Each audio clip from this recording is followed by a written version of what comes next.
మార్కాపురం జిల్లా ఎర్రగొండపాలెం మండలం గొల్లవిరిపి గ్రామంలో రీసర్వే పేరుతో దళితుల భూములకు అన్యాయం జరుగుతుందని సిపిఎం పార్టీ ఆంధ్రప్రదేశ్ రైతు సంఘం నాయకులు గాలి వెంకటరామిరెడ్డి ఆందోళన వ్యక్తం చేశారు.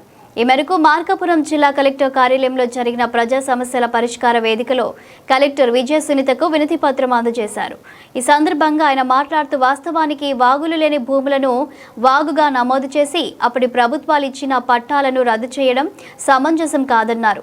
రీసర్వే పేరుతో లబ్ధిదారుల పేర్లను ఆన్లైన్లో తొలగించడం వల్ల దళిత రైతులు తీవ్ర ఇబ్బందులు ఎదుర్కొంటున్నారని తెలిపారు.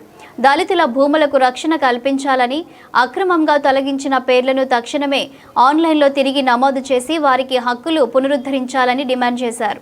ఎండోమెంట్ భూముల విషయంలో కూడా రీసర్వే పేరుతో మోసం జరుగుతుందని ఆరోపించారు. ప్రభుత్వం వెంటనే స్పందించి దళితులకు న్యాయం చేయాలని, లేకపోతే రానున్న రోజుల్లో పెద్ద ఎత్తున ఉద్యమాలు చేపడతామని హెచ్చరించారు. ఈ కార్యక్రమంలో భూములు కోల్పోయిన దళిత రైతులు, రైతు సంఘం నాయకులు పాల్గొన్నారు.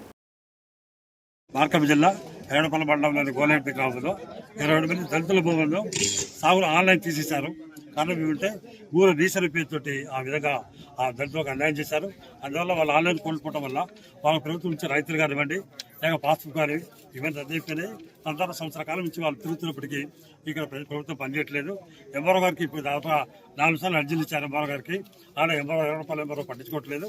అందువల్ల ఇబ్బంది పడుతున్నాము. మేము ప్రభుత్వానికి గుర్తించారు. ఇప్పటికైనా ఈ యొక్క భూముల ఎర్రగొండపాలెం మండలం గోలేటి గ్రామాల భూములను తిరిగి ఆన్లైన్ పొందించి వాళ్ళకి పాస్బుక్ ఇవ్వాలని చెప్పి కోరుతున్నాము. అక్కడ వాగు లేదు, ఏం లేదు. అయినప్పుడు ప్రభుత్వం వచ్చేసి అధికారులు నిర్లక్ష్య వహిస్తున్నారు. కాబట్టి వాళ్ళకు ఆ దళితులకు 20 మందికి న్యాయం చేయమని, తిరిగి ఆన్లైన్ సహాయం చేయమని కోరుతూ ప్రభుత్వం